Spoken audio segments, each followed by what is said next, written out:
This demolished Hindu temple in Bangladesh's Kumilla district is yet another illustration of festering extremism and intolerance against minorities in the country. 2 Muslim teenagers were apprehended by locals for defiling the idol of the Hindu goddess Kali.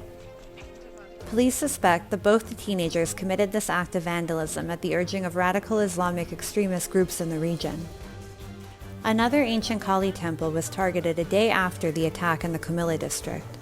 Multiple unidentified assailants, under the cover of night, broke into a Kali temple in the Janaida district.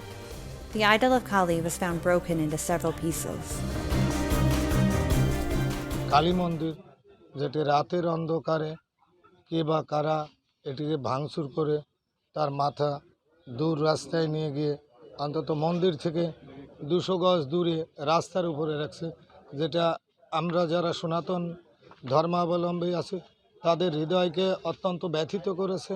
Bangladesh প্রধানমন্ত্রীর কাছে আমাদের বিনীত আবেদন, এই ন্যাক্কারজনক ঘটনার সুষ্ঠু তদন্ত সাপেক্ষে এবং বিচার বিভাগীয় একটা বিচার করার জন্য আমি করুণ আকুতি জানাচ্ছি।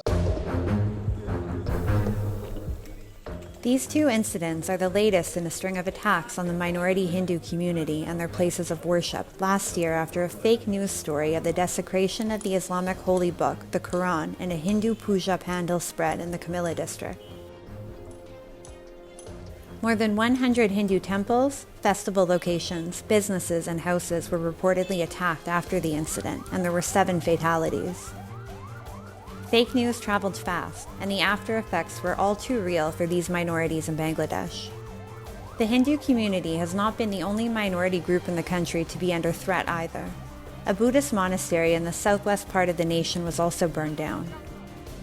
Furthermore, in October last year, a violent Muslim mob also attacked an International Society for Krishna Consciousness, ISKCON temple, in the country's Noakhali region. Riches were stolen and the temple was desecrated. In March this year, another ISKCON-affiliated Rashikanta Jeev temple was also vandalized by a mob. In Bangladesh, radical Muslim groups have been allowed to grow unchecked, resulting in a continuously simmering deep-seated anti-Hindu sentiment. As was seen in the wake of the spread of the false story about the desecration of the Quran in a Hindu prayer area, the slightest provocation, real or imagined, is enough to bring anti-Hindu sentiment to a boil. The United Nations has rebuked the Bangladeshi government over these attacks and has called for an investigation into the orchestrated crimes against the Hindu minority community. Amnesty International, also noting the pattern of attacks on Hindus, condemned the government, saying that the state had failed in its duty to protect minorities.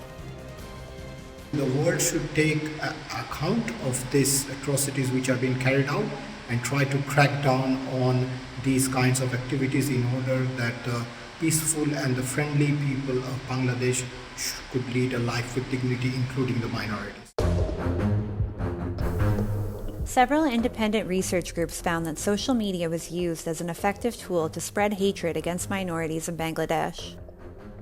Since 2012, there have been many attacks on religious minorities in Bangladesh as a result of online posts that spread misleading or false information.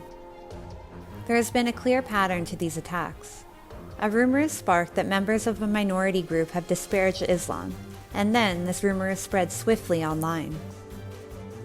Recent studies have revealed shifting patterns in Bangladesh's Islamic majoritarianism, where being accused of committing blasphemy and atheism can have deadly consequences.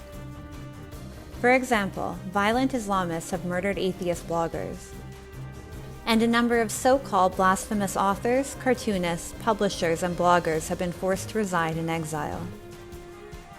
According to prominent representatives of many minority communities, the attacks on their homes and places of worship by Islamic extremists also have a financial incentive, with attempts to rob the minority groups of their land and possessions. While the Bangladeshi government claims that minorities are protected, little has been done to actually prevent these attacks against Hindus and other religious minorities from happening time and time again.